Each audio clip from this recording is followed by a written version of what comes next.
Congress party के नेताओं को कोई बताए कहां किस कानून में लिखा है कि मंडी बंद होगी, कहां लिखा है कि एमएसपी बंद होगा।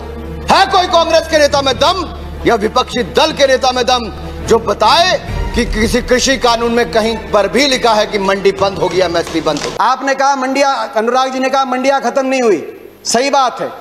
मंडी, इसमें कोई प्रावधान नहीं मंडी समाप्त करने का। 2 मंडियां बन गई हैं, एक निजी मंडी जिसमें टैक्स नहीं लगेगा और एक सरकारी मंडी जिसमें टैक्स लगता है। 2 मंडी, एक देश एक विधान, एक देश एक संविधान, एक देश एक निशान, एक देश एक चुनाव, एक देश एक मार्केट। तो एक देश 2 मंडियां क्यों? किसान ही क्यों मिला आपको? एक मंडी। और ये जो टैक्स आप कह रहे टैक्स मुक्त कर दिया, टैक्स कौन देता है? खरीदार देता है इन मंडियों में टैक्स, किसान नहीं देता। पंजाब में 6.5%, हरियाणा में 4% और सरकार को देता है। हरियाणा पंजाब का ग्रामीण इंफ्रास्ट्रक्चर अच्छा क्यों है? हर गांव में अच्छी सड़कें क्यों हैं?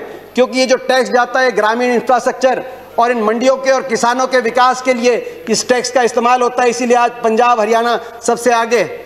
एमएसपी है, एमएसपी था, एमएसपी रहेगा। प्रधानमंत्री जी ने कहा एमएसपी थी, है और रहेगी। ठाकुर जी ने भी कहा कि कोई है किसमें दम जो बताए कि एमएसपी चली जाएगी। सही बात है, एमएसपी थी, है और रहेगी। मगर क्या एमएसपी सभी किसानों को मिलेगी और सभी फसलों पे मिलेगी? प्रश्न इस बात का उठता है। आप में दम है खड़े होकर आप कह दें कि एमएसपी मिलेगी हर किसान को देश में? आज भी शांता कुमार कमेटी बताती है कि मात्र 6% से 16% तक किसानों को एमएसपी मिलती है। बाकी देश में बहुत से ऐसे प्रदेश है जहां पे एमएसपी नहीं मिलती। आपको चाहिए तो यह था जो पंजाब, हरियाणा, पश्चिमी उत्तर प्रदेश में एमएसपी मिलती है वही एमएसपी बिहार में मिले, जहां धान 800 रुपए, 1000 रुपए में जा रहा है, 1800 रुपए में हमारे यहां धान मिल रहा है। आपको चाहिए था कि इसको वहां पे लेके जाएं, मगर आप वहां के किसान को की परिस्थिति हमारे यहाँ की करने की बजाय हरियाणा पंजाब के किसान की परिस्थिति उस तरह की करने की तरफ लेके जाए। इस देश में माननीय अध्यक्ष जी, दहेज का कानून, दहेज के खिलाफ कानून बने, ये इस देश में कभी किसी ने मांग नहीं की थी, फिर भी देश की प्रगति के लिए कानून बना था। माननीय अध्यक्ष जी, ट्रिपल तलाक, इसके खिलाफ कानून बने, ये किसी ने मांग नहीं की थी, लेकिन प्रगतिशील समाज के लिए आवश्यक है, इसलिए कानून हमने बनाए हैं। हमारे यहाँ बाल विवाह पर रोक, किसी ने मांग नहीं की थी कानून बनाओ, फिर भी कानून बने थे, क्योंकि प्रगतिशील समाज के लिए आवश्यक होता है। कहा गया कि बिन मांगे दिया गया, और बिन मांगे बहुत से कानून दिए गए थे। बाल कानून बिन मांगे दिया गया था, दहेज कानून, ट्रिपल तलाक बिन मांगे, कई बार अच्छे कानून बिन मांगे भी दिए जाते हैं। फर्क है उनमें और इसमें फर्क है। उनमें जिस वर्ग के लिए दिया गया वो वर्ग संघर्ष और आंदोलन के रास्ते पे नहीं आया। बाल कानून लागू हुआ तो दिल्ली को बच्चों ने नहीं घेरा बाल कानून वापस लिया जाए। दहेज का कानून आया तो महिलाएं धरने पे नहीं बैठी कि हमें दहेज देना है। मगर यहां जिस वर्ग के लिए आपने दिया वो वर्ग आज आपके दरवाजे पे आया, दिल्ली के आसपास लाखों की तादाद में बैठा है। हरियाणा सरकार का कॉन्ट्रैक्ट फार्मिंग एक्ट उठाइए, और वो तो हुड्डा जी के समय पारित हुआ था।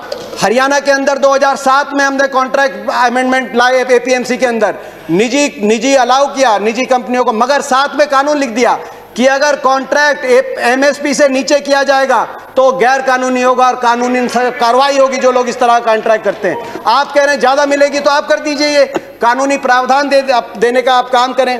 प्राइवेट की बात करी कि आप प्राइवेट का खिलाफत कर रहे हैं, प्राइवेट की खिलाफत नहीं कर रहे। प्राइवेट आए, मगर मंडी के अंदर आने से किसने रोका प्राइवेट को? प्राइवेट मंडी के अंदर आए और एमएसपी से ज्यादा में खरीदे। कह रहे हैं बाहर भाव ज्यादा मिलेगा, विकल्प होगा, बाहर ज्यादा मिलेगा, बाहर ज्यादा भाव मिलेगा प्राइवेट में। तो आपको यह कानून बनाने में क्यों आपत्ति है कि अगर एमएसपी से कम का कोई कॉन्ट्रैक्ट होगा तो वो कानूनी बाध्य, उस पर बाध्य होगा। कान खोलकर सुन लो, ये हुड्डा कमेटी की रिपोर्ट के कारण आए। आपने कहा कि एक शरद पवार जी ने चिट्ठी लिखी थी, आपने कहा कि मुख्यमंत्रियों का समय हुड्डा कमेटी ने भी इसकी सिफारिश करी थी कि एपीएम सुधार हो, एपीएमसी एक्ट के अंदर बदलाव हो।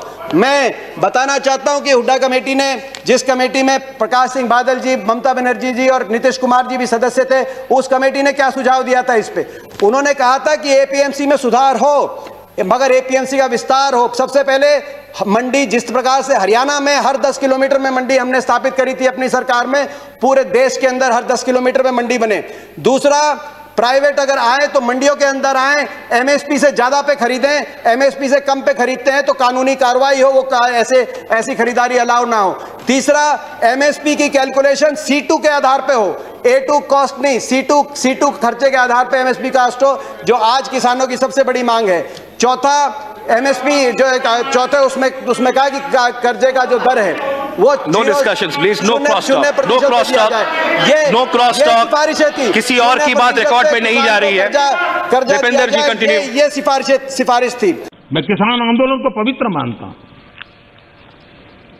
और भारत के लोकतंत्र में आंदोलन का महात्म्य है और रहने वाला है और जरूरी भी है। लेकिन जब आंदोलनजीवी पवित्र आंदोलन को अपने लाभ के लिए बर्बाद करने के लिए निकलते हैं तब क्या होता है?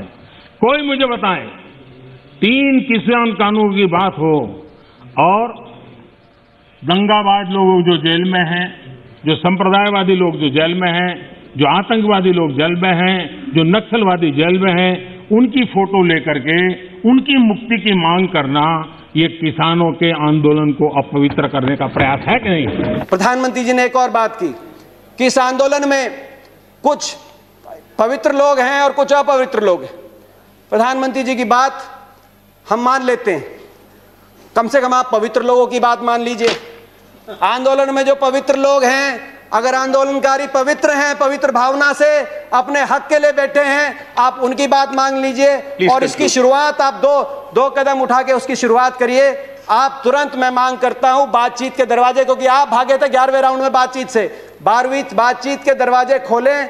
आपकी प्रजा है, अपनी प्रजा की बात मानने से आप छोटे नहीं होंगे, अपनी प्रजा की बात मानने से आपकी हार नहीं होगी। बातचीत के दरवाजे खोलते हुए, और दूसरा, जो 200 लोगों ने, 200 से ज्यादा किसानों ने अपनी जान कुर्बान करी है, उनके परिवारों के लिए आपके लिए सहानुभूति का एक शब्द नहीं निकला। कम से कम उनके परिवारों की मदद के लिए एक पैकेज की घोषणा करके विश्वास बनेगा।